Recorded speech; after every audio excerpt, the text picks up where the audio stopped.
Welcome back to Two Keto Dudes. This is Carl Franklin from Connecticut in the United States. And in February 2016, I put myself on a ketogenic diet to take control of my metabolism. In just 2.5 months, I managed to reverse all my markers of type 2 diabetes with diet alone. As of now, I'm 80 pounds lighter with no signs of diabetes or heart disease. Hi, I'm Richard Morris in Canberra, Australia, and I've been on a ketogenic diet since April of 2014. When I started, I was very sick with complications from type 2 diabetes. And within 6 months of starting a ketogenic diet, all of my biomarkers of disease had disappeared. I've lost about 100 pounds. I've completely turned my health around. And this show is a document of our experiences thriving for years in nutritional ketosis. Yeah, and reversing diabetes. Oh yeah, and hopefully that might help a few people who are curious about this kind of dietary hacking. We're not doctors, we don't want to give any medical advice, but we are keen to share our own experiences. We're actually both software developers, so we're not afraid of a little technical detail, are we, Carl? No effing way, man. We have done some research into our own deranged metabolisms and the science behind them. We share studies that we found in the show notes. And you'll probably work out pretty quickly that we're both foodies. Mm-hmm. We love to cook, and we love to eat. Oh, yeah. In every episode, we both share a keto recipe that, you might like. So let's start podcast number 133, When Bodies Revolt, with Brandon Wehn. Heard you say you're due for a little. So, Richard, do we have any apologies or corrections from last week's show? Let's see, last week was number 132. That's treating chronic pain with physiotherapist Rowena Field. Yeah. We've got no corrections from that actual show, but I have a correction in general from a show we did a while back where I was talking about doing a respiratory quotient test and a mitochondrial efficiency test with the gadget from MHS. And they did a test at low carb down under, actually at Gold Coast. And they did a test of me, a very fit exercise trainer, a personal trainer, and a type 1 diabetic who's a triathlete. And the three of us lined up and we each had the test done. And it turned out that my mitochondrial efficiency was highest of the three, which when the guy who did the test told me, and he said, "Oh, wow, that's really high. I haven't seen anything that high since Eamon O'Sullivan."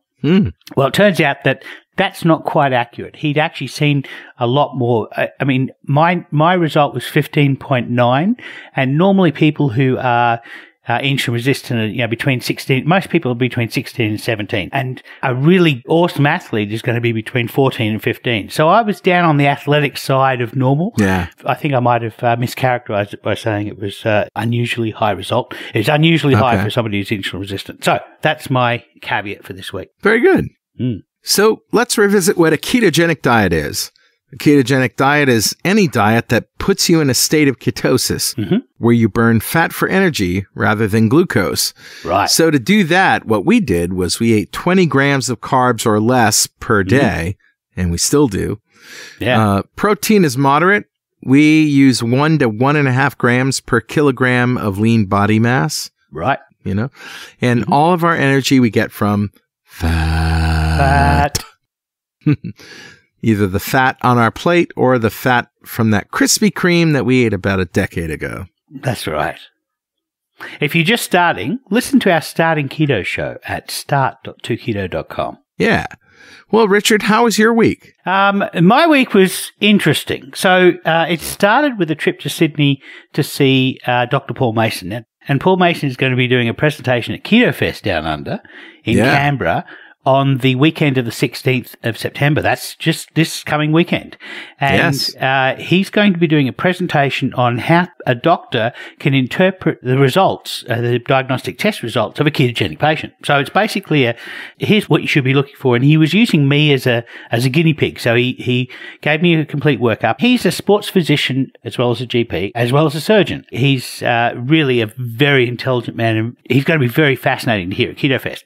Anyway, he did this test for me and found a couple of interesting things. Potentially, I have low thyroid, and so that's something that we're looking into. And he's looked into all of my supplements that I'm using, and so he's going to talk about that during the presentation. But one of the things he wanted me to do was a glucose tolerance test, and I've never done one of those before. And this is one of these things where it's a test where they give you some glucose to drink. It's 75 mils of it tastes a little bit like flat Sprite. It tastes awful, and I did that test yesterday from the moment we were recording, and it was a hell of an experience, let me tell you.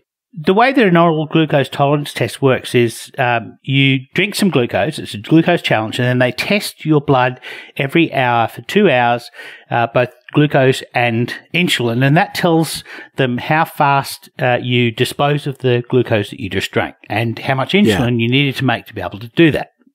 And that test will, if you can actually do this test sort of 10, 15 years before you become diabetic and see that you're about to become diabetic in a 10 or 15 years. So it's a very useful test for somebody who doesn't know that they're diabetic. Somebody who does know that they're diabetic, it's less useful because it's going to tell you something you already know. And the second thing is it's also going to be confounded if you're on a low-carb diet, because one of the things that happens on a low-carb diet is we become glucose sparing, which basically means we make just the minimum amount of glucose to keep our brain and red blood cells that must live on glucose to keep them happy, and then the rest of our body runs on fat. And so the rest of our body turns down its ability to pull glucose into cells. So what you generally have to do when you're low carb is, if you're going to do this oral glucose tolerance test, you need to wash out for 2 weeks beforehand. You have to eat a high carb diet for 2 weeks before you do the test, and then you do the test. And I didn't want to do that, but also Paul wanted to show, okay, what's it going to look like if I'm working with a ketogenic patient and I've told them to go ketogenic and they seek a second opinion and that doctor puts them on a glucose tolerance test. What's that going to look like?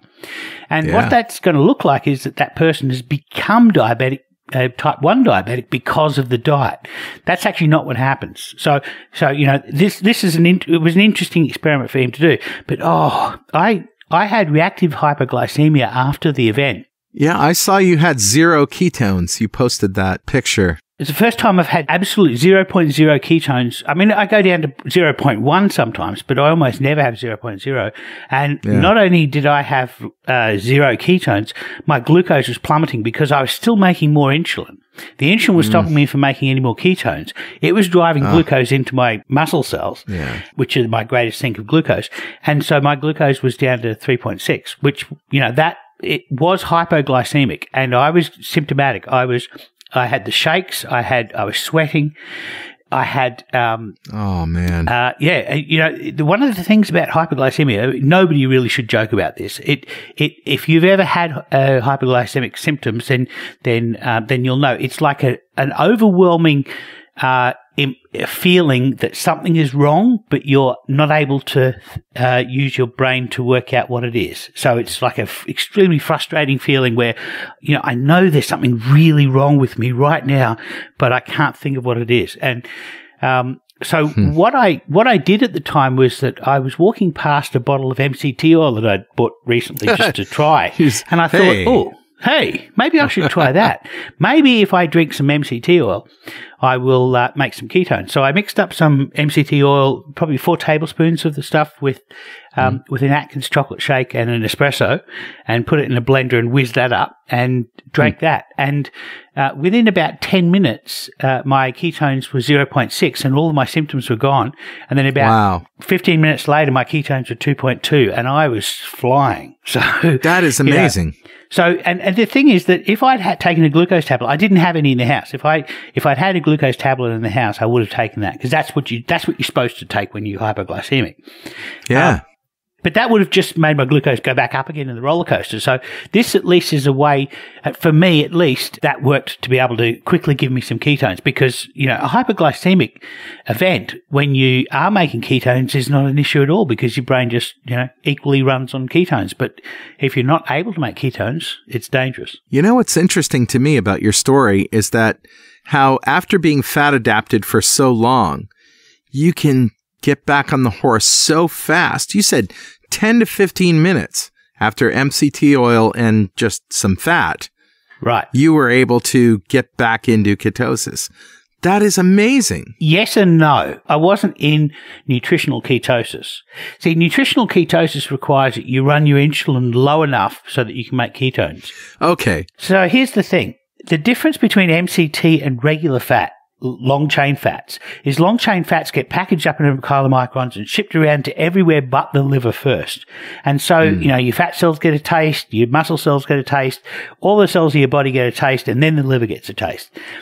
MCTs, however, they go straight into the portal vein, and they travel with glucose and with all of the water-soluble nutrients, go into the portal vein straight to the liver first, and the liver gets to decide what it's going to do with them. Ah, right. And when it gets into the cells, the MCTs diffuse straight into the mitochondria. So if you have high insulin, fats can't get into your mitochondria. That's the reason why people who have hyperinsulinemia are so fat. It's not that they're storing fat; it's they're not burning it. They're not able to burn it in their mitochondria. Right. Medium chain triglycerides, they basically have an all access pass. They go straight up the portal vein, straight into the liver, straight into the mitochondria, and as soon as you overload those mitochondria from overload their energy demands, they start exporting ketones to the rest of your body. So you're making ketones, but it doesn't necessarily mean that you're in ketosis. That's right. It doesn't necessarily mean that you've depleted all your glycogen stores and all of that. Yeah, it's kind of like, it's not really exogenous ketones. It's really sort of prepackaged fats that can be quickly turned into ketones. Exogenous ketones are totally other fish. We did a whole episode on those, and there's a lot of good reasons why I would never touch them. And you can hear me talk about that in that episode. So as of now, how long has it been since you did that glucose test? It has been probably 28 hours. And do you feel like you're bouncing back? I mean, how do you feel right now? Yeah, I feel quite good. One thing I did was I put a continuous glucose monitor on for this test. It's the first time I've ever done that. You can hear that in the background just clicking off, and my glucose is 5.2. So that's my normal physiological range. And yesterday, my glucose jumped up to 12.6 during the test. Okay. Yeah, so my observation was that, for me, the longer I'm fat adapted, the quicker it is for me to bounce back from, and I've done nothing like drink a glass of straight glucose. Right. But, I've had my, like everybody, I've had my bumps. Yeah. And it just takes less time to get back on the horse. Yeah. Is what that was the observation I was making, but I was obviously wrong in the science there. Well, the longer you stay on the horse, the easier it is to get back on one. Yeah. So, that's the trick. So anyway, that was my week, plus getting a whole bunch of Keto Fest stuff happening, and also getting the spare room ready because we've got a house guest arriving next week. Yeah. I can't wait. Yeah. I can't wait. So how was your week, Carl? Well, my week was really good. I spent a lot of time, and I'll tell everybody what's going on. You know, obviously, Richard, and Brandon knows, but the people don't know. So Richard and I have invested in some new gear that is going to help us do live streaming at Keto Fest events, help me do live streaming at Carl's Keto Kitchen, and help you. You're going to do some live streaming events in Canberra. And it's the Sling Studio. And you may have seen the ads on Facebook or on other places if you're interested in it's kind of revolutionary because this is the first sort of multi-camera shoot hardware software solution that is wireless. And so the idea is that you have this Wi-Fi beacon or whatever, the home base, and then you have these little things that you attach to cameras that can either be handheld cameras on tripods. It's a little Wi-Fi broadcaster that connects from the HDMI out of your DSLR or your video camera, and it connects to the home base. Or you can use smartphones or tablets or anything with Wi-Fi that has a camera that can run Android or iOS. And this can be a camera too. So you get 4 of these sources, and then you use an iPad application to switch in real time the camera shot and stream to YouTube. Now, this might not seem incredible to lay people, but the price point is, I'm going to say a quarter of what it would be to get a TriCaster, which is sort of the state-of-the-art hardware, software solution to do this right now. Yeah. Yeah. And the fact that you can do it on an iPad and just do it wirelessly is incredible. I mean, at Keto Fest, we had to use 100-foot HDMI cables to get from the camera close to the stage to, the live streaming thing. And, this is just a quantum leap forward. So I've been working with that in the studio because I'm bringing it to Keto Fest Down Under, and we're going to use that to stream there. Yeah. Not only that, but I've convinced the band, the Franklin Brothers Band, to do a live streamed concert, a Steely Dan tribute concert. I know people may not know this about the Franklin Brothers Band. The theme music for Two Keto Dudes is the Franklin Brothers Band with John Scofield. Yep. Okay, it's a song I wrote. And it's very Steely Dan kind of music, isn't it? Absolutely. So the Franklin Brothers Band, we do, 10 or 12 Steely Dan covers, plus we have our own original music. I'm not going to say it's a direct ripoff, but we were definitely influenced by them and a million other bands, right? Mm-hmm. So we're doing an event that's a live stream only concert. We're not selling in-person tickets using this technology. And of course, a really well done live mix from the studio. And this is going to be on September 28th at 8 p.m. Eastern Time. And you can buy a ticket online for $18 at live.pwop.com. Mm-hmm. So there's my pitch. And that's what I've been working on this week, besides, smoking ribs and having a good time. Nice. So there you go. Well, let's give away some swag. Yeah, every week we pick a lucky winner at random from the members of the Two Keto Dudes fan club. Yes, and today we're giving away a treasure trove of stuff from vendors we like, all of which you can find at fanclub.2keto.com. We also need to mention a caveat. Most of our vendors can only ship inside the United States. Yep, that's right. However, if we happen to pick someone outside the United States, we will find something to send you, but it probably won't be the treasure trove. That is until we can find an affordable means of distribution.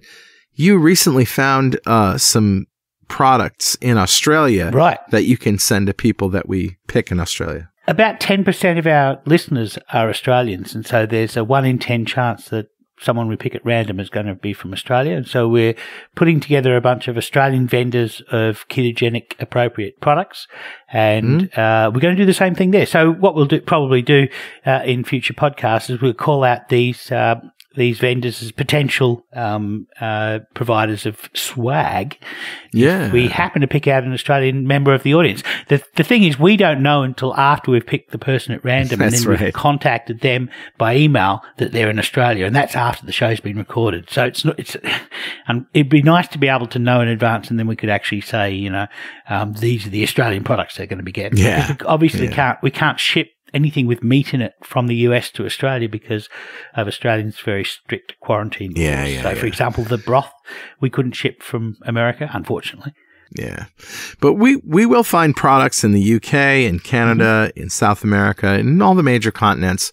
We'll find products to send to all you people. So, like I said, we pick somebody every week, and this week is no different. So who is our winner this week?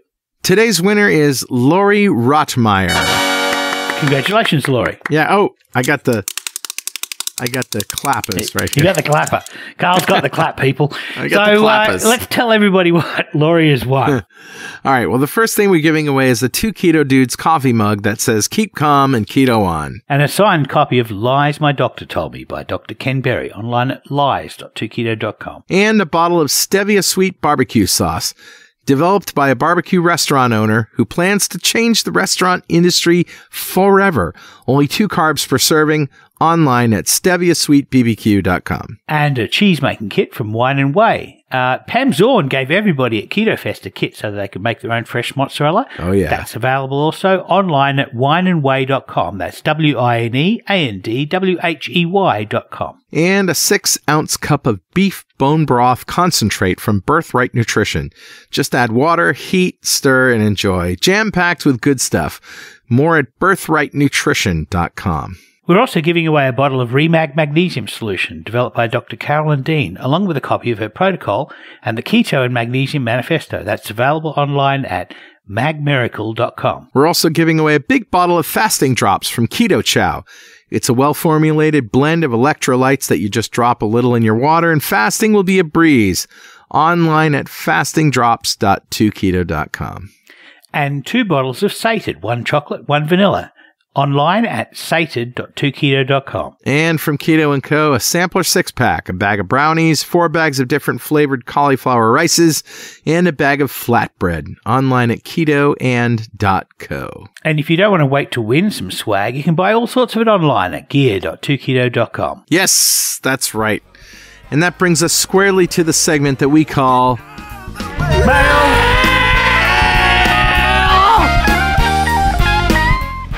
Are you okay there, Carl? I don't know, I had a moment. I think you pulled your freckle out. Okay, what do you got? Funny. All right, well, my mail is from Kehan in the forums. Mm-hmm. That's forum.2keto.com, Yep. the ketogenic forums. And so I started a thread in March called I'm Losing Weight Again After a 1.5-year Stall, where I talked about eating one big fatty meal every day, all pork belly, and that worked for me for a few weeks. But turns out I really couldn't sustain it, but it did work for a while. Cool. Anyway, Kehan says, well, Carl, I too have been effectively stalled over the last year or so and have been hovering in the 290s all that time. I followed your lead about 2 weeks after you shifted to a 1 really fatty meal a day regime. 5 pounds came off in the second week and another 5 in the week after, then another 5 over the last week, and today I hit 278 pounds. Is my stall truly over? I don't know. It feels like it, though. I just wanted to say thank you for the inspiration.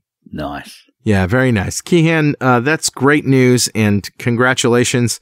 Yeah, the thing was that I just couldn't sustain it because I have a family and I have a wife and she doesn't eat pork belly. And I had to make things for her that she could eat. And quite frankly, I got tired of pork belly after a couple of weeks, I think it was.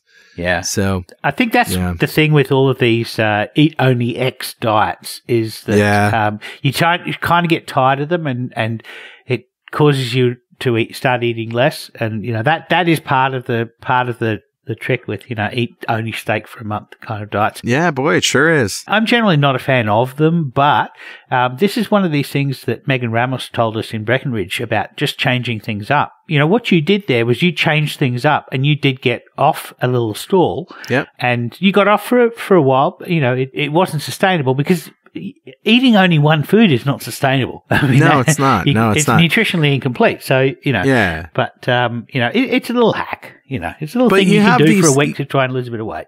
Right. But you add these hacks together and you have a palette of things to choose from that you can do to switch things up. And I think, that's probably a good idea. Yeah. Or, fast for 3 days or 5 days or, these are different ways to give your metabolism, change the floor under it a little bit so that your metabolism has to become a little bit more flexible and has to, deal with, a slight change in your intake and it becomes more flexible. So, anyway, that's a great story. Great story. What do you got, Richard? So mine's kind of similar. This actually comes also from the Ketogenic Forum.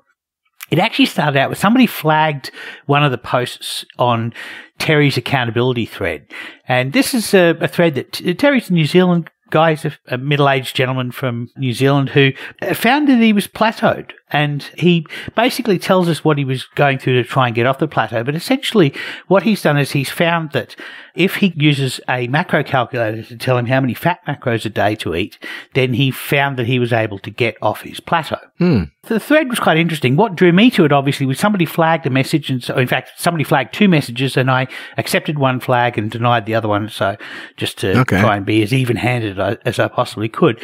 But essentially the flag was an argument between 2 people of whether you should eat fat to satiety or whether you should eat fat macros. You should eat so many grams of fat and stop eating at that point.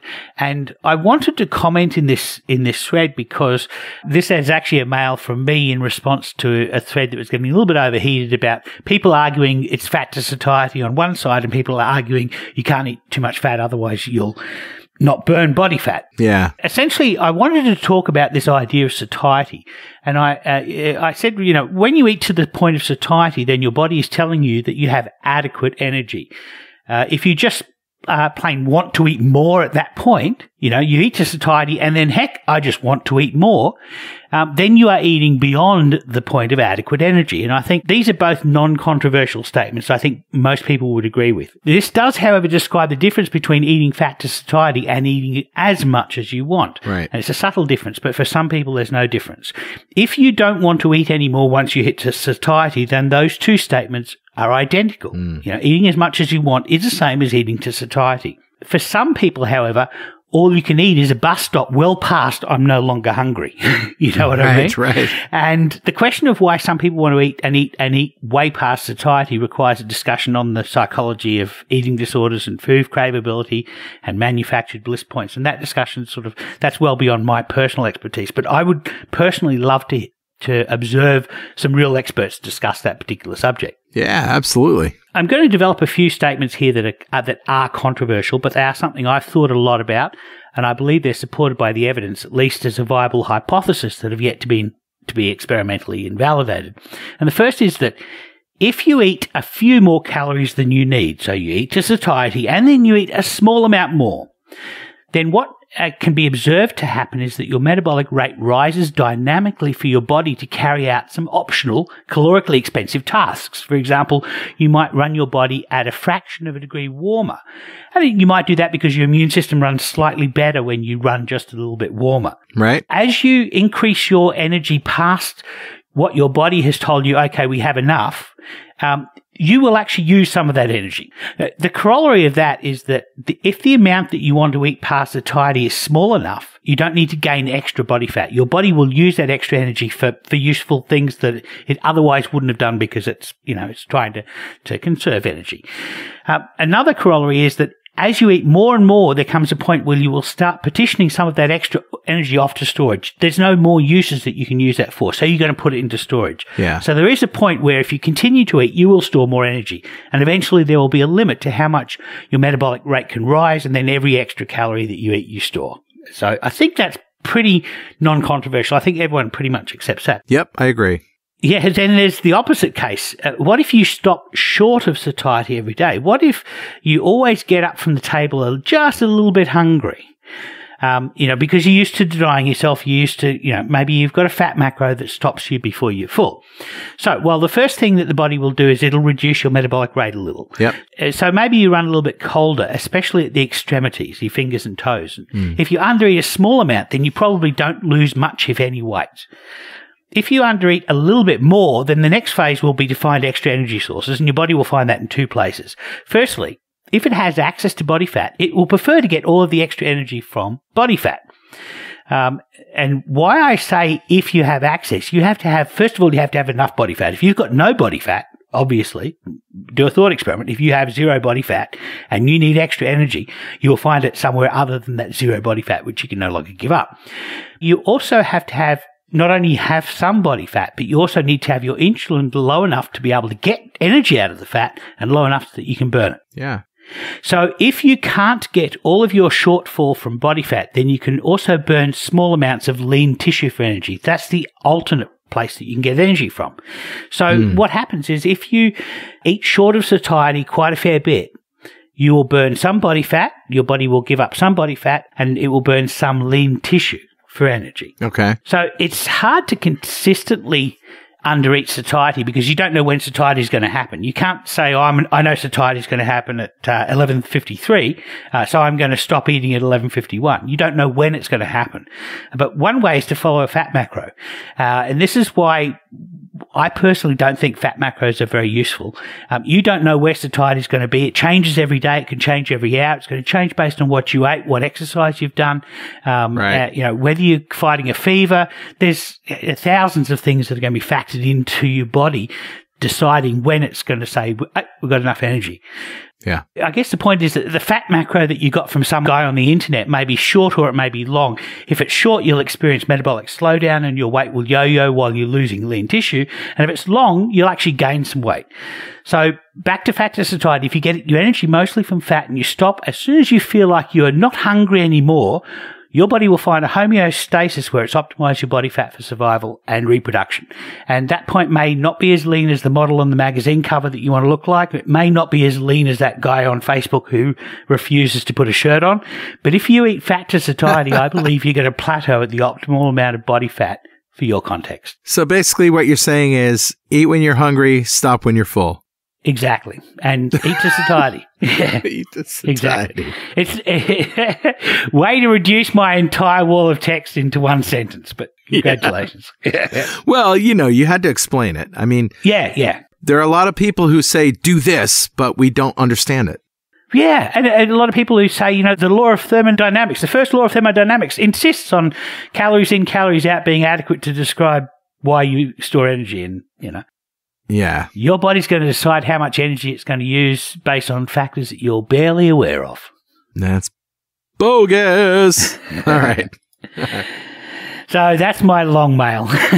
Well, it's a good one. So now it's time to bring on our guest. And this is a very special moment for me because Brandon Wehn is our friend. Yep. He is our editor. Mm-hmm. He edits this show, Two Keto Dudes. He does. He also edits podcasts for me in other areas, the software world. But let me read his bio and he'll tell his story.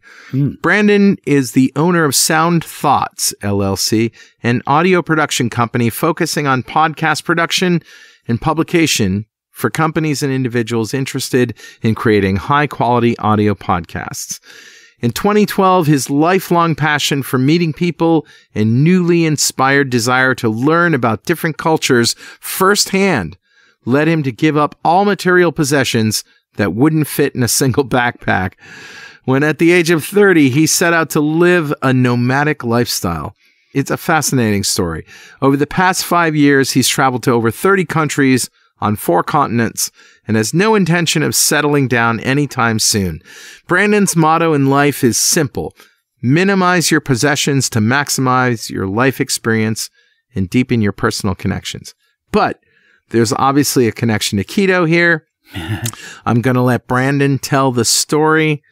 Welcome, Brandon Wehn. Hey guys, it's interesting to be on the microphone with you guys instead of just listening back. Yeah. No kidding. It's great to have you on. You've been editing this show for a long time. I mean, I started editing myself and then I handed it over to you. Yeah, that was about a year ago. Yep. And before that, Brandon has been editing .NET Rocks, Run As Radio, and before that, some other podcasts. But he's been doing podcast editing for PWOP Studios in some capacity for years and years and years. But the thing that I like about you, Brandon, is that you're fearless. You're just willing to say, I know what my capacities are. I know what I can do. I'm going to say yes. I'm going to jump in, and I don't care about, egos being hurt. I'm just going to do a good job, and stuff that I don't understand, I'm going to ask a question. You're just like a really great person and a really great employee. So I had to say that up front. I really appreciate that. And not just in the audio world, but also just as a personal connection in my life. I've always honored you as a mentor. I've really appreciated having you as someone to look up to. So that coming from you really does mean a lot to me. Ah, that's nice. Everybody, oh. So, Brandon, had you heard of keto before you started editing a ketogenic podcast? I had. I have a friend who is a skydiver, and he wanted to go from renting equipment that he dove with to actually buying a set.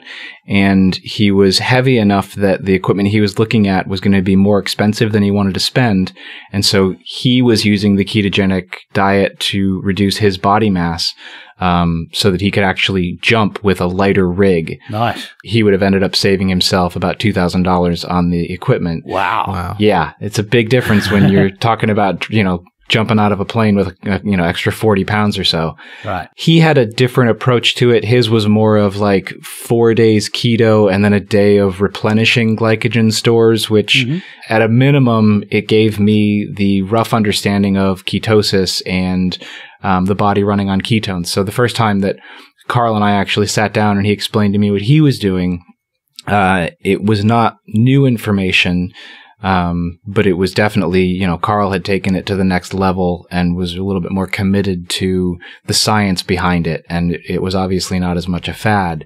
And, like Carl said, he and I really do go way back. We've been working together for over a decade, and I've known him for years before that, just as a local musician from the same community. And sure.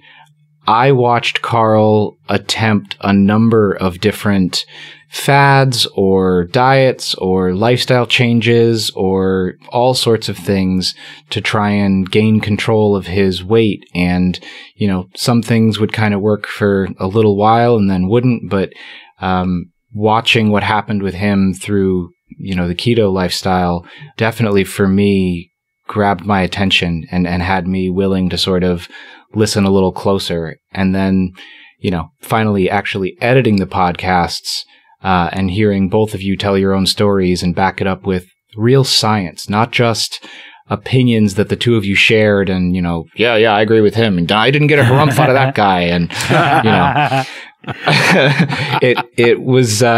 it was really enlightening because there are, especially, today in the digital space with podcasts and Instagrams and all sorts of tweets and whatnot, it's hard to sift through what is an echo chamber, right, and what is scientifically based. Oh, yeah. Well, Brandon, I got to mention to the people that you are not an overweight guy. In fact, you are very skinny and always have been. So I want you to tell your story, starting from, being diagnosed with ADD at age 14 and all the things that you've had to endure. And the title of this podcast is When Your Body Revolts. Your body really hasn't been kind to you. And I just want to tell your story. Yeah. So like you said, I was 14 years old and was diagnosed with ADD and put on Ritalin, which in hindsight, I've come to the conclusion that I was actually misdiagnosed. I didn't have ADD. I had a pretty severe case of anxiety, and having spoken to both of my parents as an adult and a peer in their lives, they've both kind of acknowledged that from a very, very young age, I was very nervous. I was very anxious. I was very tense, just in general, whether it was a touch of OCD, just kind of portraying itself in this constant state of anxiety. It's a little bit unclear, but I was a tense child. Well, you have what I consider CDO, right, which is OCD, but it's in alphabetical order. Right, because the letters just look better when they're put in alphabetical order.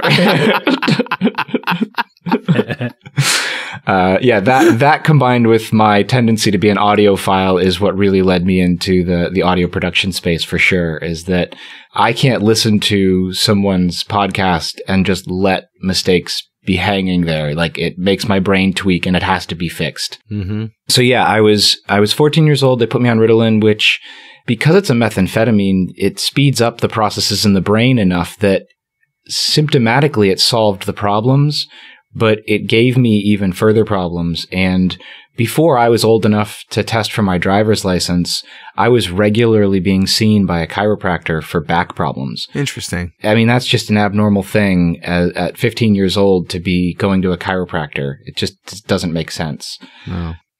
And you pretty much grew up like most of us, eating the SAD or the standard American diet, right? Yeah, exactly. My mom did the best that she could to raise her kids as healthy as she could with the advice and the education that she had about what health and nutrition looks like, which was that, fat and sugar are bad things and that protein is the most important thing. So I grew up with the leanest cuts of beef we could get with potatoes and carrots, or white meat chicken with rice and veggies. Yeah. Pasta with the leanest ground beef that you can possibly imagine.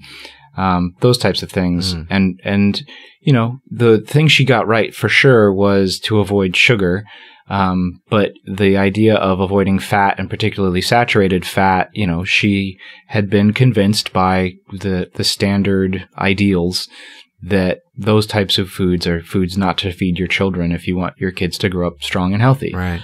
And unfortunately for me, my adolescent rebellion didn't really take place until I was in my young adulthood, which is at a time when I turned to sugar as a coping mechanism for what I now understand was anxiety. But that's getting a little bit ahead. There were some other complications in my adolescence, particularly actually with my mother's health. She went through a period of about 6 years without the capacity to be able to find a diagnosis, without finding a doctor that could understand what was happening. But she was having a combination of a migraine and a seizure. Whoa. In the worst times, about 3 or 4 times a week. Wow. And they were debilitating.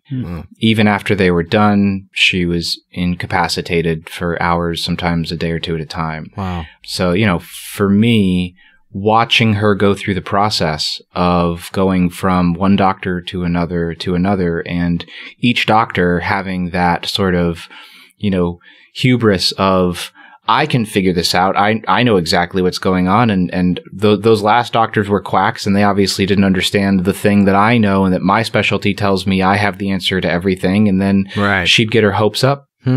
They'd charge our family an enormous amount of money for medical expenses, sometimes put her through painstaking procedures or, rigorous tests, and come out the other end, sometimes worse, but never better. How many times did that happen? I lost count. Wow. I got to the point where I stopped putting my hope in the doctors that were still convincing her that she could have hope. And so before I turned 18 years old, I had come to the conclusion that the medical community and the medical institution in and of itself was just broken. So by the time I hired you and we started hanging out together, I realized that you had so many allergies to different foods that it was impossible to either invite you over for dinner because, like, if there was garlic being cooked, it would be in the air and you would get ill. You couldn't go out to eat because there were so many things you couldn't eat. Tell us about that. How did that come about? All of these allergies? Yeah, so it's kind of hard to know for certain because, again, I haven't gone through and done a whole lot of, investigative work with the medical science behind it. But so let me take a step back. Yeah. The way that I started understanding the importance of food and how food relates to everything is, like you said, I've always been slender. So slender that when I entered middle school, which is 6th grade, I was 5 feet tall and only weighed about 60 pounds. So that means that for every inch of height that I had, I only weighed a pound for each of those inches. Wow. So I was really skinny. Wow. And I could eat and eat and eat. Actually, that year for my birthday, I went to a pizza shop and I had a large pizza for myself and ate it in a single sitting. Wow. And was still this just beanpole of a guy, just lanky and slender. And I bought 2 books when I was in middle school that I used to try and get myself to put on mass, to actually try and get bigger. I bought Arnold Schwarzenegger's Modern Encyclopedia of Bodybuilding. That was awesome. All right, you little kids, sit down and shut up or I'll blow your head off. Yeah. Sorry. It's not a tuna. It's not a tuna. It's a steak. His book was really good on the practical application of the exercise and the fitness part of it. And then the other book that I read was a book called The Truth by a guy named Frank Sepp or Frank Seppi. I've never quite understood how to pronounce it. And that was the one that his whole point was, it's less about what you do in the gym and more about what you do in the kitchen. This idea that fueling your body with the right fuel is what's going to determine the output that your body has. Amen. And he was really big on food journaling. So make a meal, write down the macros, and then respond in that journal with how you're feeling after you eat those foods. Right. And it was when I started that was also the time frame that I started buying my own foods and, designing my own meals, where, again, my mom did the best she could, but came from a household where, in her mom's opinion, her mom had 2 spices, salt and pepper. Right. But what was the list of foods that you couldn't eat? And you maybe still can't. It's quite extensive. Right. So garlic, onions, almonds, olives, flax, dairy, eggs, soy, peanut, and coconut, or anything that's been pickled, cured, dried, fermented, aged, or smoked. Oh. Cool. Oh my God. So, yeah, I know, Richard. You poor bugger, you're in hell. I know. So I got to tell this story. So it was a couple of years ago. I took you out for dinner or lunch at a sushi place. And you're like, I can eat sushi. No problem. So we get this sushi, which is essentially just rice and fish. And during, I'm talking to you during the whole thing and you say, yeah, I can't have anything fermented, which I didn't know before that. Right. I knew about the general list, dairy and garlic and onions and all that stuff. But yeah, I remember this story. This story is when I realized what was in sushi rice. Yeah. Yeah. Right. Yeah. Vinegar.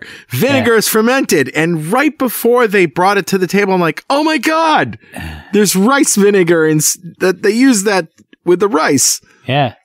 You can't eat that. And so we talked to them and they said, no problem.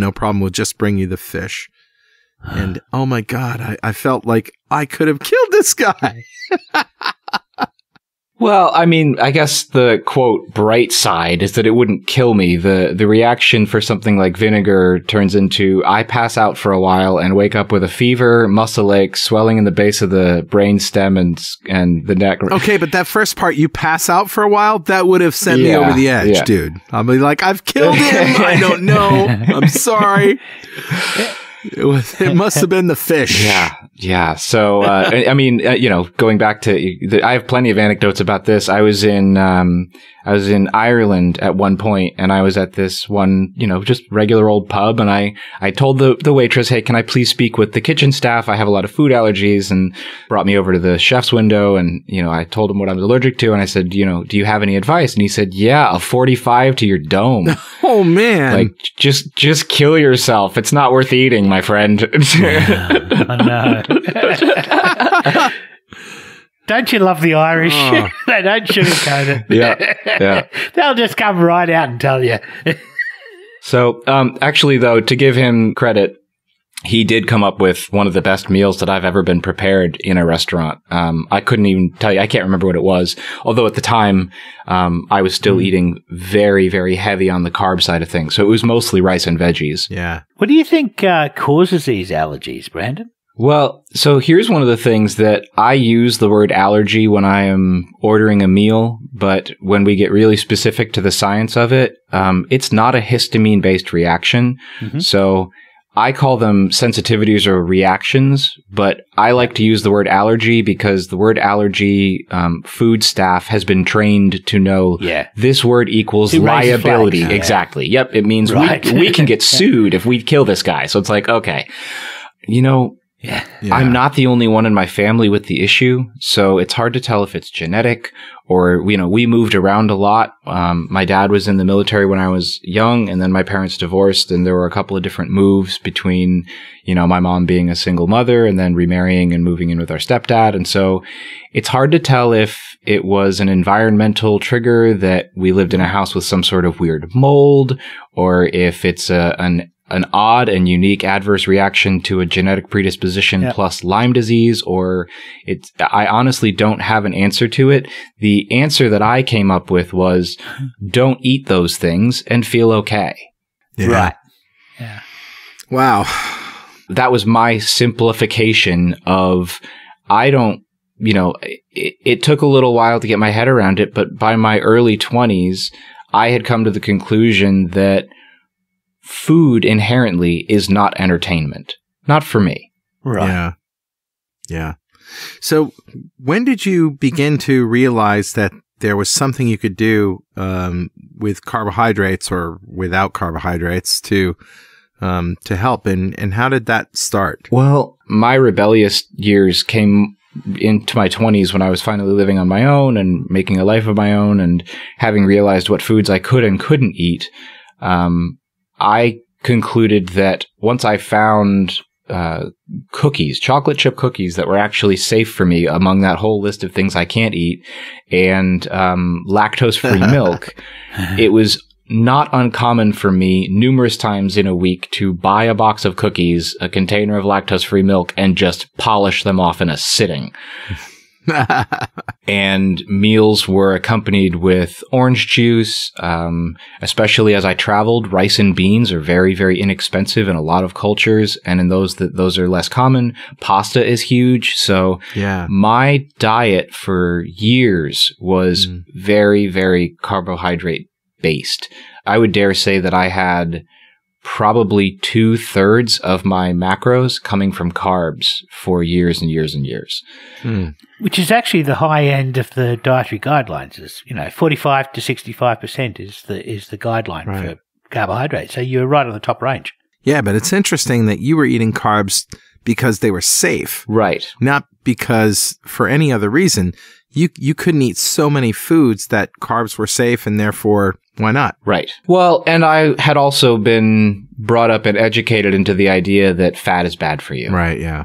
There are still moments when I'm looking at a ribeye that I've made for myself, and I see that big, huge dollop of fat in the middle, right? And I look at it and I go, I know that's fuel, but in the back of my head, you shouldn't eat that part. Because just the conditioning from years and years of that being something that is, in theory, not good for you, is still kind of built into my psyche somewhere in the back. But have fortunately, with my conscious mind, gotten over that.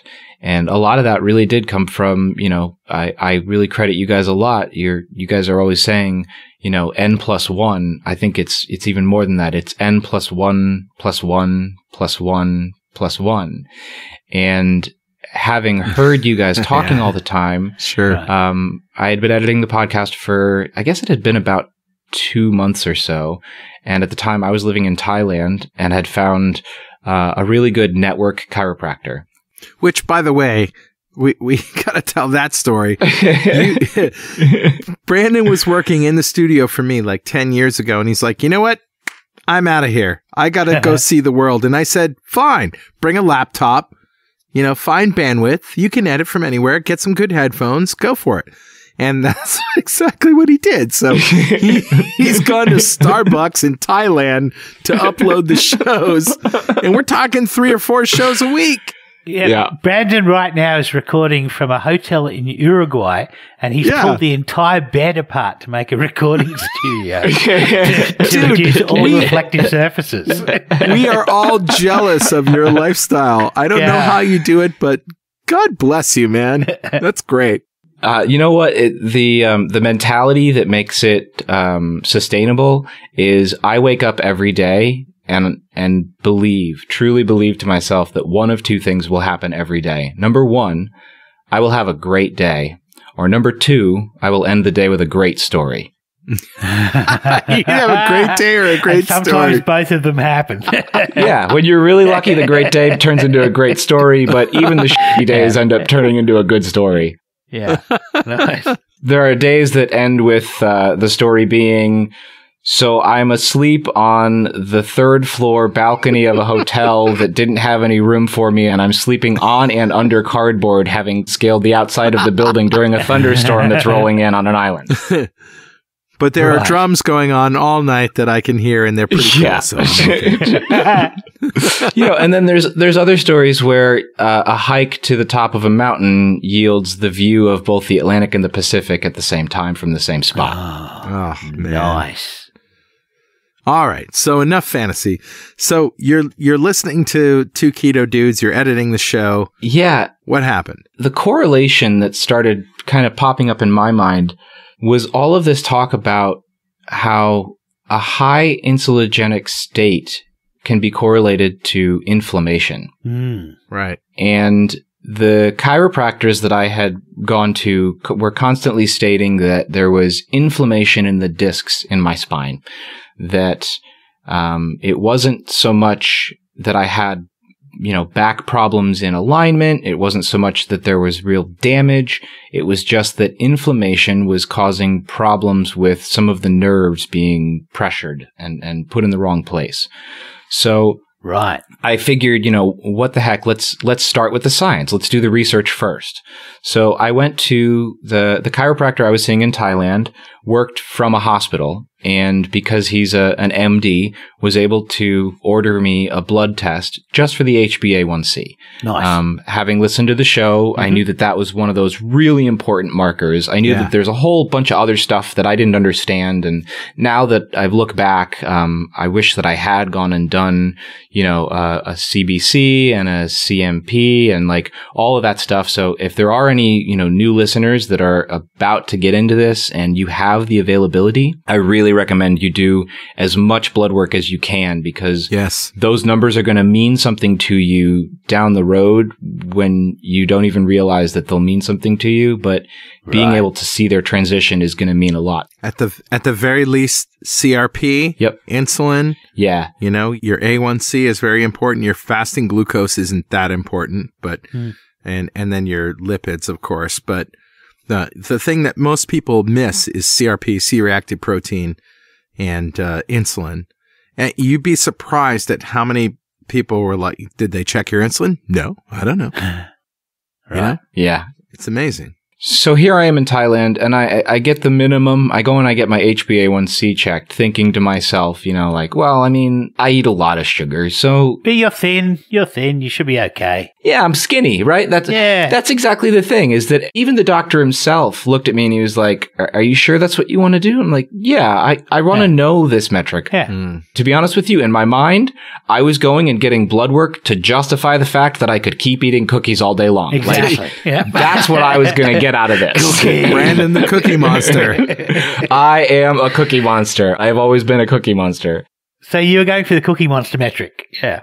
Exactly. Yep. I'm thinking, okay, if it's 5.3, 5.4, I'm still in the range. I'm fine. Because I'm, more cookies, more orange juice with every meal, more, lattes with, whatever. So what was it? It came back 6.0. Wow. That's pre-diabetic. Yeah, that's right there on that line of you really need to pay attention to what you're putting in your body. Your body has said no more. That really snapped me into it. And that day, I poured the orange juice down the drain. Wow. Yeah. I didn't even go back and I'll finish off what I have. And I did a bunch of the research from the different shows you guys had done before I started editing, where to get better saturated fat. I started eating a lot more fatty ground beef. I don't know that I went truly keto because I didn't do the numbers. I didn't do all of the math. Yeah. How did you get over your fear of fat? This is what most people have. How did I get over my fear of fat? I think we did that to him. It sounds like Brandon became ketogenic by osmosis. By editing the podcast. Absolutely. Hearing you guys talk about it. It's the Gregorian chant. That's it. It's got to be it. It's that calming factor of the Gregorian fat chant. Yeah. Bring it on. What really sold me on it was it took, I want to say 6 to 8 days before my back pain disappeared. Okay. But it did. Yeah. Disappeared. Gone. Yeah. Just gone. And that was the point where I was like, okay, I can give this 3 months. Now, this is one of the reasons I'm a big fan of Amy Berger's shows. Yeah. She's awesome. Yeah, and I don't want to cook my meals with a calculator. No. Right. Right. I like the idea of this diet being make sure there's a lot of fat in front of you and then eat until you're full. Right. Exactly. It's that simple. Figure out the foods that you can eat. Figure out the foods you can. Eat the foods you can when you're hungry. Stop when you're full. That's it. That's exactly it. And I really loved that simplicity. Phaser on stun, Kirk out. That's it. I loved the simplicity of it being a green list and a red list. Yeah. Is this food on the green list? Okay, go ahead and eat it, right? So at the time, the diet was really heavy in avocado and meats, a lot of nuts, especially macadamia and pecan.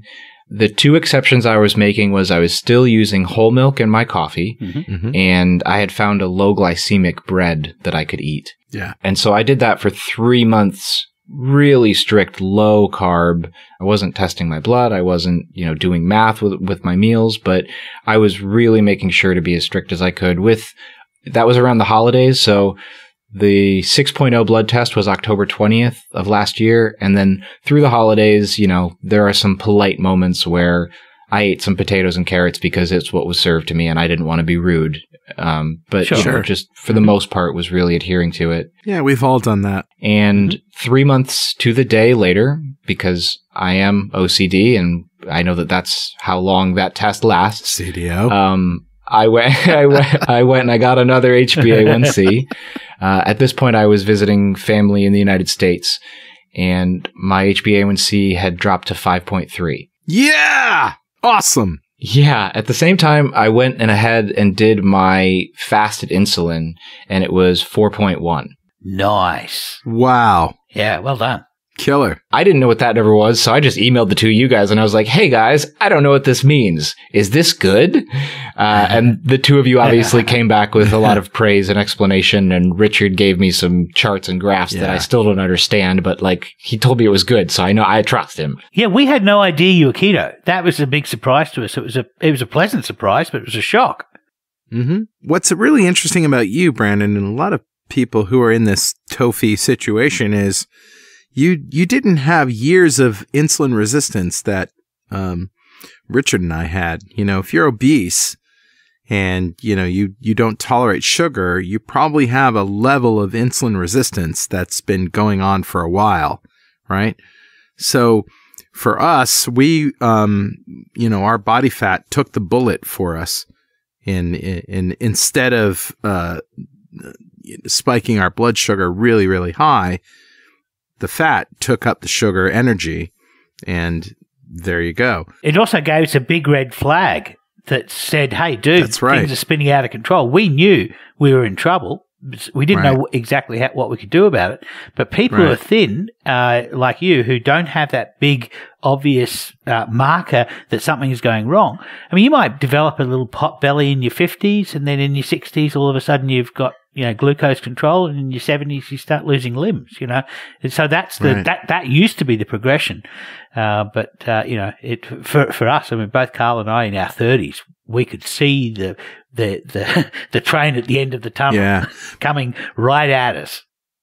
But you were able to turn it around from 6 to 5.3 fairly quickly. What, 3 months? 3 months to the day. Yeah. Yep. And then I celebrated with a big box of cookies. which was a really, really bad idea. I'm going back to 6.0 again. What happened after that? How did you feel? Two things happened. I had expected to feel lethargic, low energy, and that didn't really quite happen.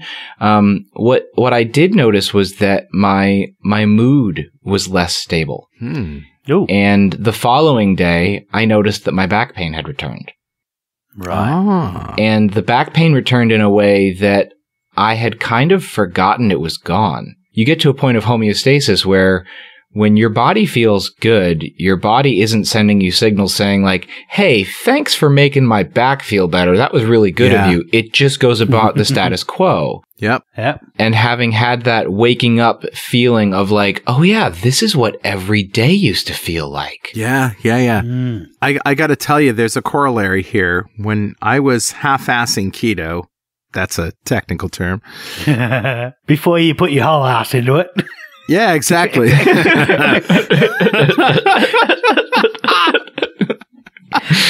And it was a big venture, let me tell you. So I would do low carb, but it was essentially keto for 2 or 3 days at a time.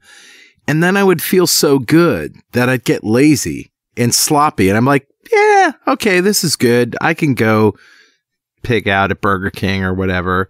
And then boom, right back to where I felt before. And it took, weeks and months of that before I was convinced that, this really isn't the way I want to feel all the time. I like the way I feel after I've eaten low carb, but I was afraid of fat. I was afraid that I wouldn't be able to have proper substitutes for things that I like to eat.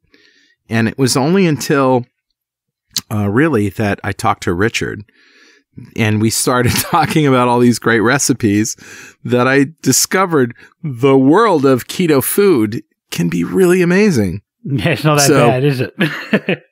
It's terrible.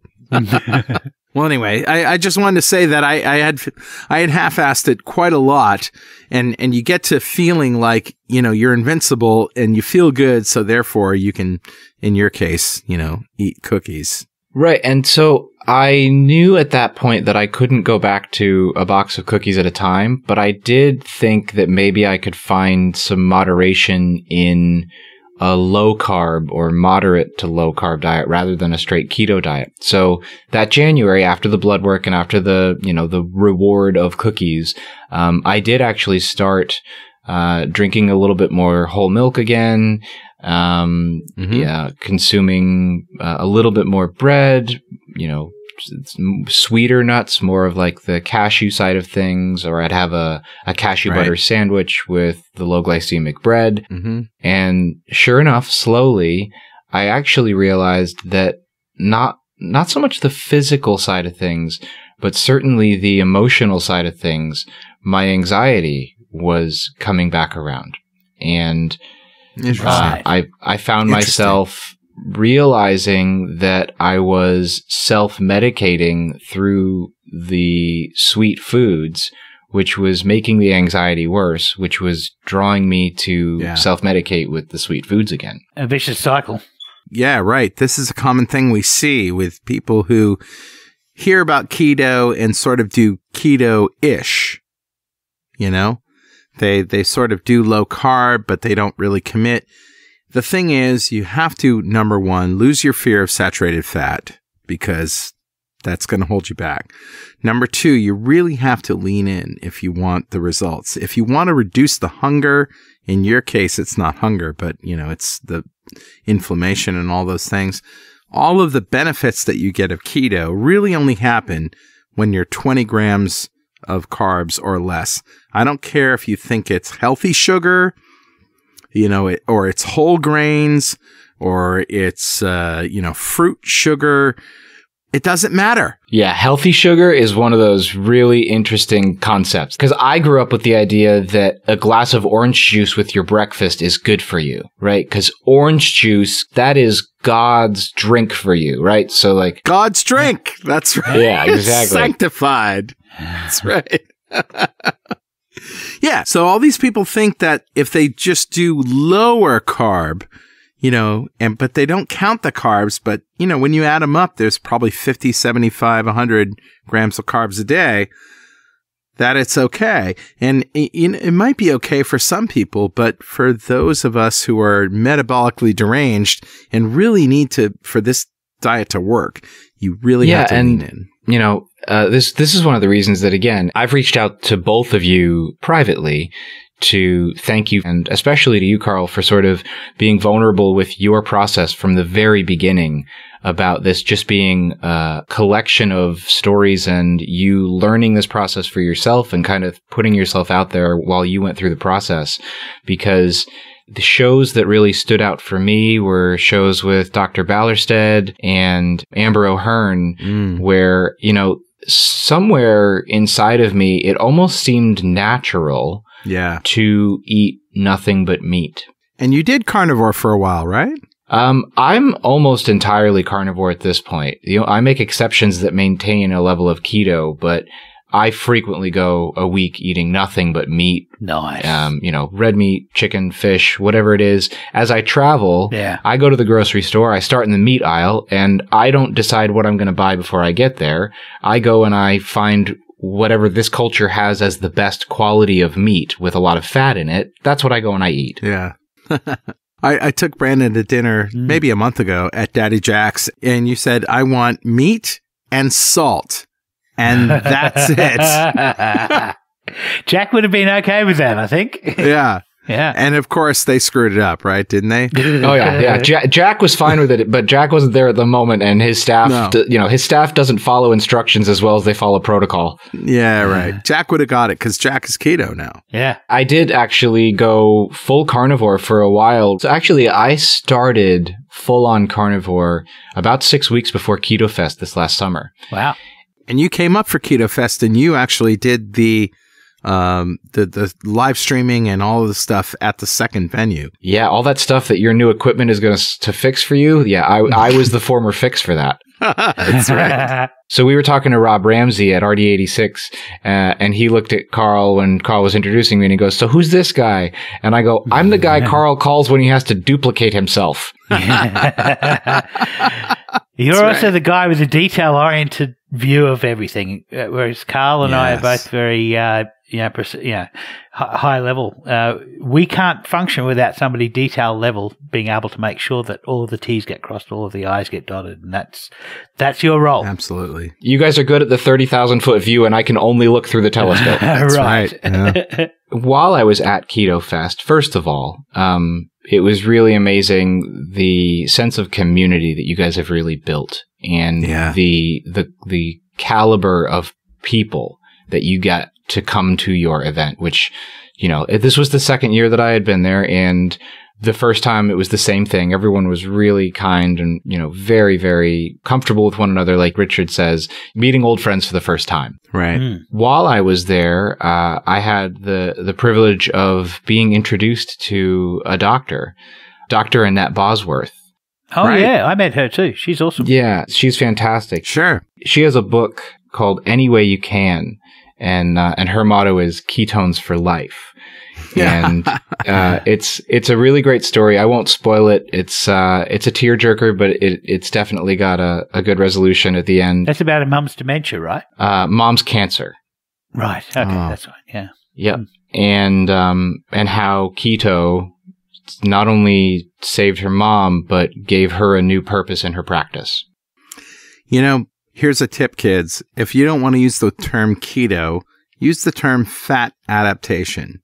Yeah. Because that's more about your body than it is a sort of quote-unquote made-up technology, right? Yep. Yeah. Ketogenic is sort of hype, whereas fat adapted is what your body actually does when you apply the ketogenic diet. Right. One of them is a diet. The other one is a morphing of your body's capacity. Right. Yeah.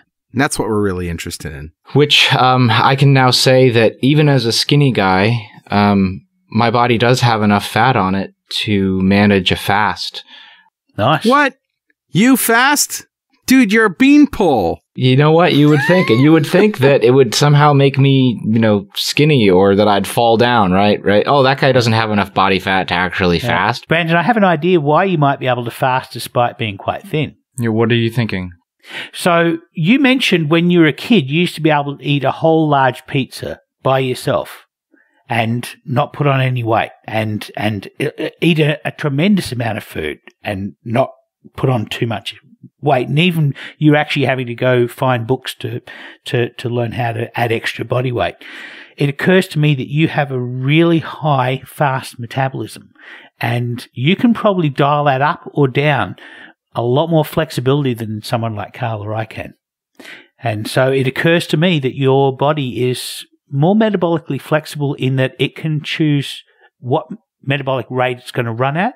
And if you are going to give it lots of energy, it'll run at a much faster rate. And if you, for example, you need to fast for 72 hours, your body will dial back and keep you functional, but able to draw a smaller amount of energy than someone like Carl or I, if we were to fast, would draw down. That actually does make a lot of sense because in the times that I was eating a lot of carbohydrate and really high calorie diet, my body temperature tended to rise while I was asleep. And in the times that I was fasting, my body temperature didn't. Bingo. Yeah. Nice. Well, that's a good explanation for that.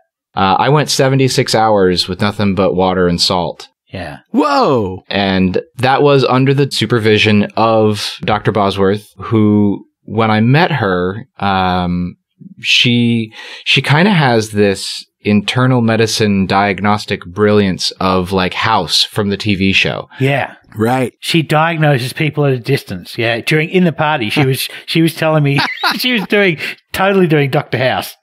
She actually had Daisy Brackenhall at the very end of Keto Fest at the after party. Daisy walks over to me and she goes, I hate to do this to you, but there is a table of your fans over there that would like to meet you because they just found out that you edit the 2 Keto Dudes. And I was like, okay, yeah, I'm personable. I can come and meet a crowd. So I walk over to the table and I don't remember the exact words, so I'll paraphrase, but she looks me up and down and she goes, so do you know you're iron deficient or is this news to you? Whoa! That's totally House. That's a hell of an introduction. Yeah. I was like, wait, but how do you know that? Like what gave that away? She goes, I could tell that by looking at the back of your head from across the auditorium when you were running the sound. I'm like, what? Whoa. But at the same time, she has this bedside manner and this compassion about getting to know your whole story. And before she took me on as a patient, she wanted to know about my relationship with my mother and my father and the way that I was brought up. Wow. And, like every bit of what emotionally made me who I am, as well as what physically goes into my diet, my lifestyle, my exercise, things of that nature. And especially the thing that goes around brain chemistry. Yeah, right. Right. This is a real full circle for you, really, Brandon, because you went through a process of learning to distrust doctors telling you that they could fix everything, in your mum's case, and having to learn and teach yourself what you can and cannot eat at very dire sort of risk if you do the wrong thing.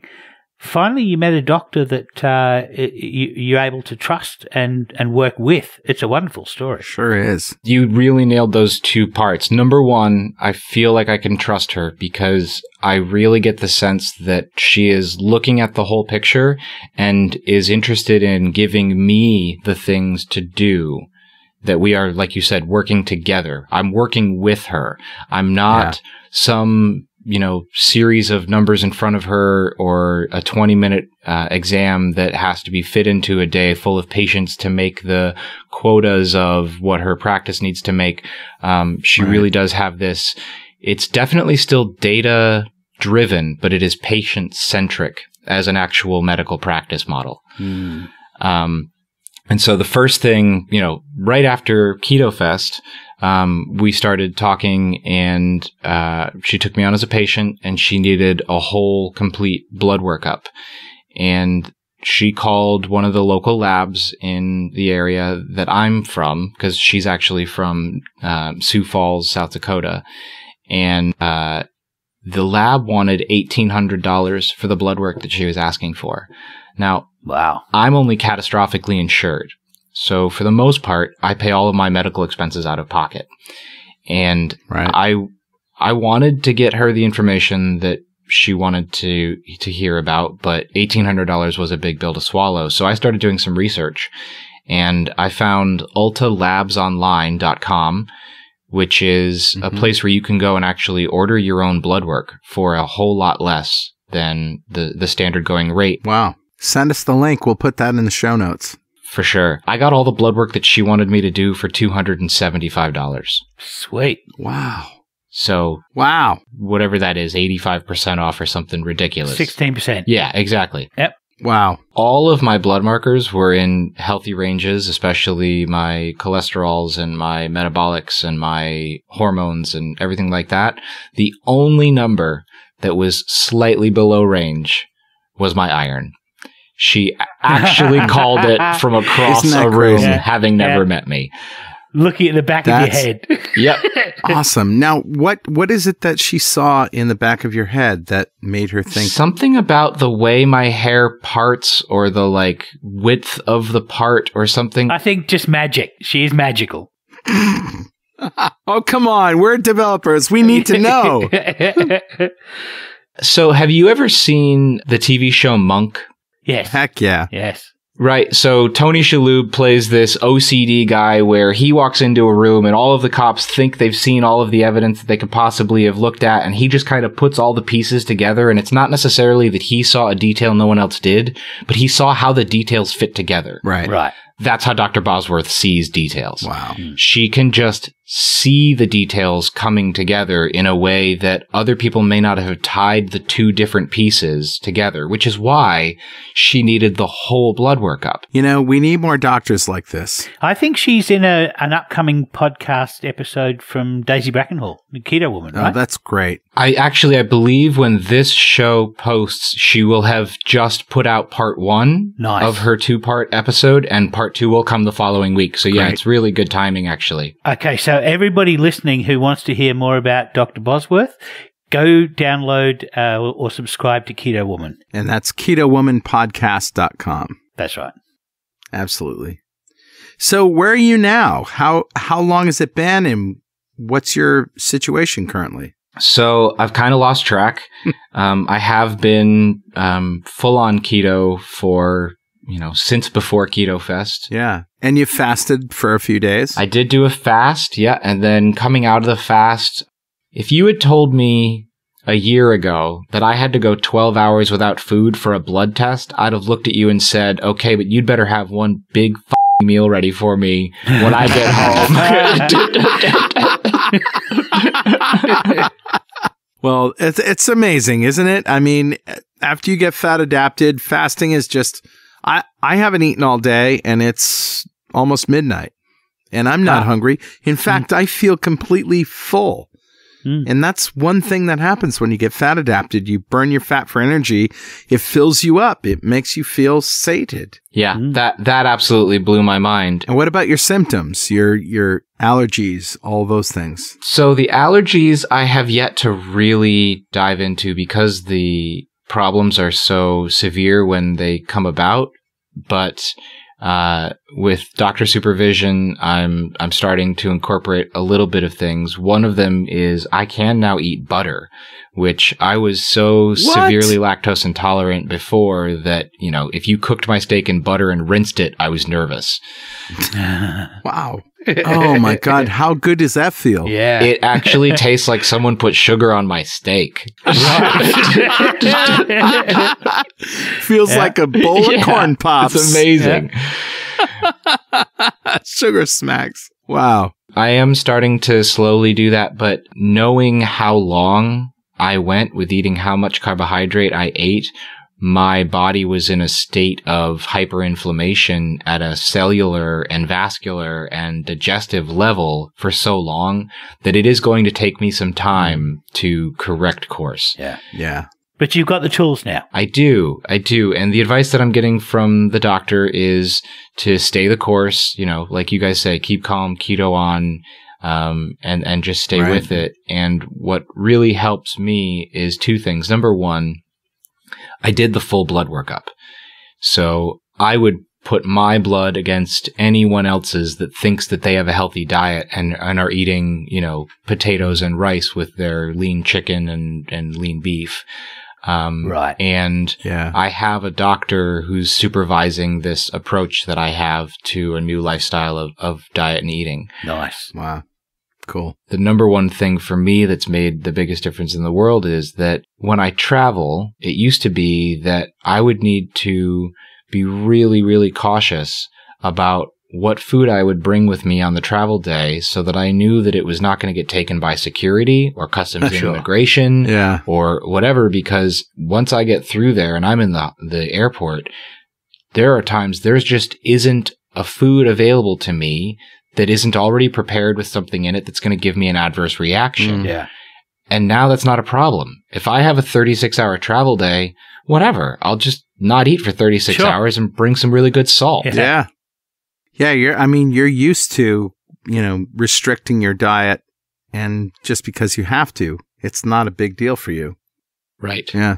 But it's also fasting. It's an option. Yeah. Well, Brandon, are you willing to stick around while we talk about some recipes? Absolutely. And since I'm here in Uruguay, I figured that I would throw a recipe on there that's cultural and relevant to where I am. Nice. Awesome. Yeah. I think it's time for some recipes.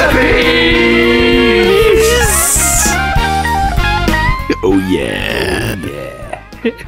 Gingivitis. Gingivitis. Richard, you go first. So mine's going to be really quick because we really have to apologise to our sound guy. We're going long today. I know. It's an hour and a half already. That's been fun. So this one's actually going to be a product from one of my other recipes. I did a ham hock terrine recipe a while ago, and this is a recipe where you take the shins of pigs that have been smoked, and it's called a hock. It's the pig's hind leg. They're usually very cheap because they're an unwanted part of an otherwise very delicious animal. So these are generally sold for cheap as, and it's got a lot of skin, a lot of connective tissue, and it needs to be really cooked for a really long time before it can be really edible. But this makes a really, really delicious stock. So my recipe is going to be the stock from my ham hock terrine recipe, and essentially the stock is so thick it's like it's Jello that you can almost cut into cubes and roll dice with. It's almost nice. That thick. So what I do is I start off with a pressure cooker. One of these electric pressure cookers. I don't like the ones that sit on the gas stove, the regular ones, because they can be a little bit bomb-like if you don't look after them. But the electric ones are really good. They cost about $40. It's not a lot. And you get a couple of hocks. I can fit normally 2, sometimes 3 small hocks into a pressure cooker. And add to that, I'm going to add half of an onion. My recipe for the ham hock terrine, I use 2 whole onions, but you really don't need a lot. So I put half an onion. I also put stalks from celery or stalks from parsley or, onion skin that I had from a previous recipe or, bits of garlic. We're not going to eat this. What we're going to do is we're going to cook it down, and the skin of the hock is going to turn from collagen, which is the connective tissue, into gelatin, and then that will come off in the stock. Oh, yeah. And I had 2 bay leaves and a couple of sprigs of thyme, and I put a little bit of water in the bottom of the pot. I want to get the water up to the level of the hocks. So I want to have them fully submerged, and then I just crank it. I crank it for an hour, and that's the longest my pressure cooker will run for. And then I open it, test it out, and I want to make sure that the skin on the outside of the hocks is falling apart. If it isn't falling apart, I put it back in again. I put it in for another hour. This last load, I made some ham hock terrine for Carl when he comes over, and I made the stock. Ooh. It took me 4 hours to render the skin down to the point that it was gelatinous. After about an hour, I took out the actual flesh of the animal because I used that flesh for the ham hock terrine. I didn't want to totally, devastate that. I just wanted to render down all of the skin. So anyway, render it down a lot, and then you just filter off the particulate matter, and what you have left is an absolutely delicious stock. It's kind of like imagine liquid bacon. That's what it is. And, the other thing is that your entire kitchen is going to smell of bacon, which is a lot better than ocean breeze or orchid rain or whatever the smell you have currently in your kitchen is. It's the best smell to wake up to. Bacon. So that's my recipe. What do you got, Carl? Okay, well, I can't believe I haven't done this before on 2 Keto Dudes, but it's crustless pizza.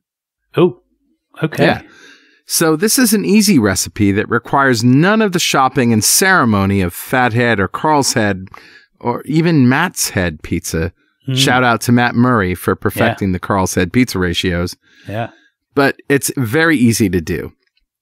So your ingredients are, number 1, a cast iron or stainless steel skillet. As a matter of fact, any skillet will do. Just remember, if you're using non-stick skillets, to make sure that you use plastic or wood spatulas. Don't use metal spatulas in non-stick pans. You don't want to ingest that stuff.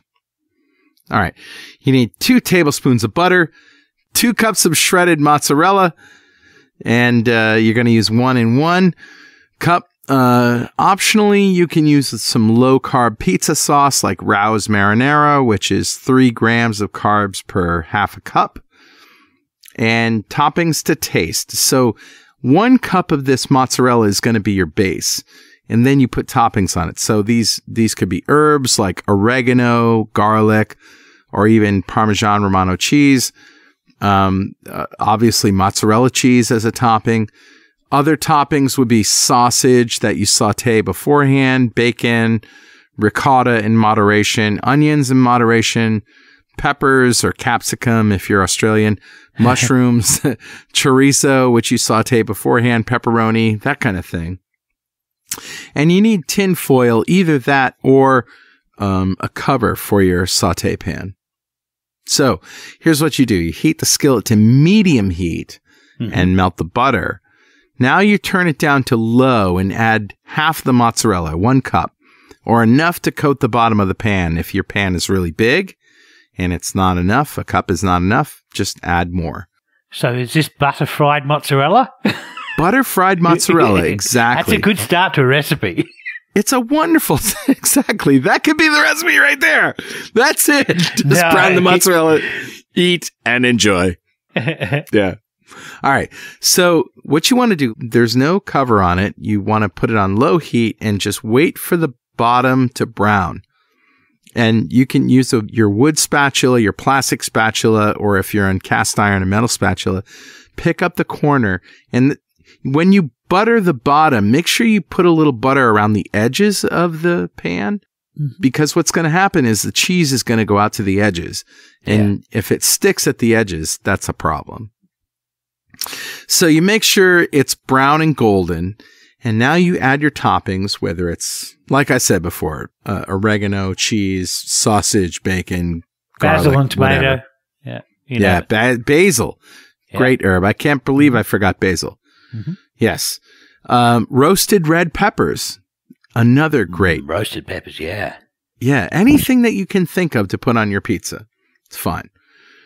All right. So now what you do is you keep it on low and put the lid on after the toppings are on, or tin foil, and you just cook it until the toppings are melted. It's going to take 4 or 5 minutes. But the lid is going to keep the heat in, so it's going to really braise it from the top, right?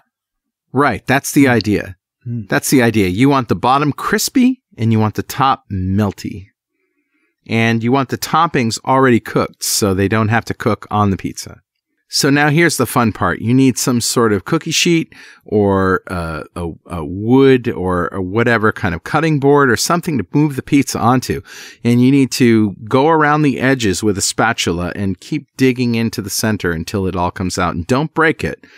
Now you use a couple of spatulas to move it out of the fry pan onto your cookie sheet or, cutting board or whatever it is. And now you can use a pizza cutter to cut it in slices, or you can use a knife, however you want to do it, and serve it. And let me tell you, you're not going to miss the crust because it's crispy on the bottom and it's melty on the top, and it's all the pizza flavors you know and love. Sounds good. Enjoy. Yeah. Yeah. So that's what I got. Crustless pizza. Brandon, let's hear your recipe. So my recipe is a traditional asado, done the way that the Uruguayans do it. Most of South America has one form or another of doing this. And the recipe's ingredients are about as simple as a list gets, but it is not a fast cook process. The preparation is actually going to be the majority of your time.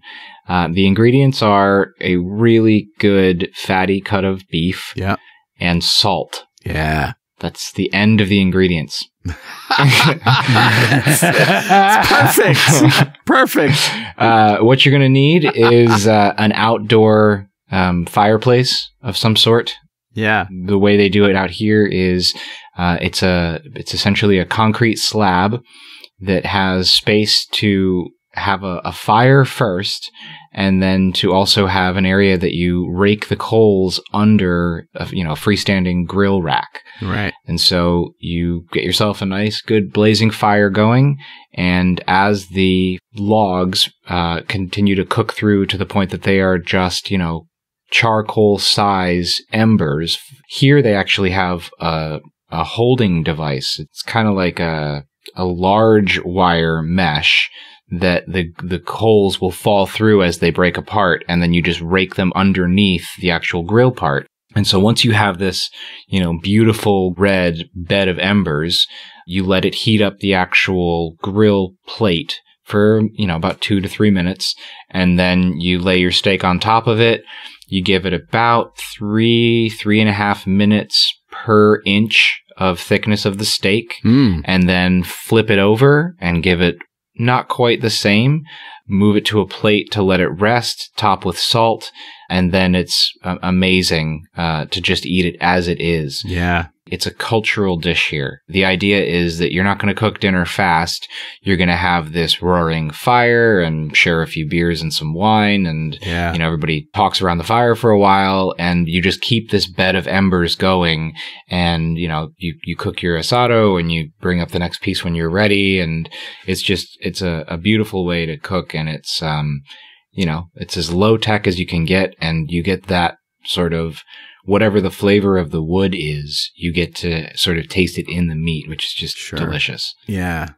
I got to tell you, fire, meat, salt, it's so primal and it's so good. You don't need anything else. So good.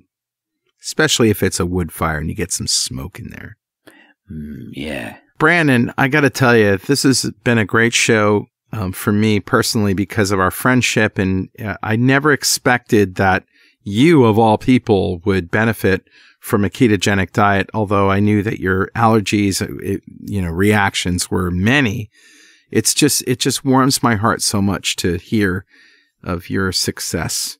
And it really touches me.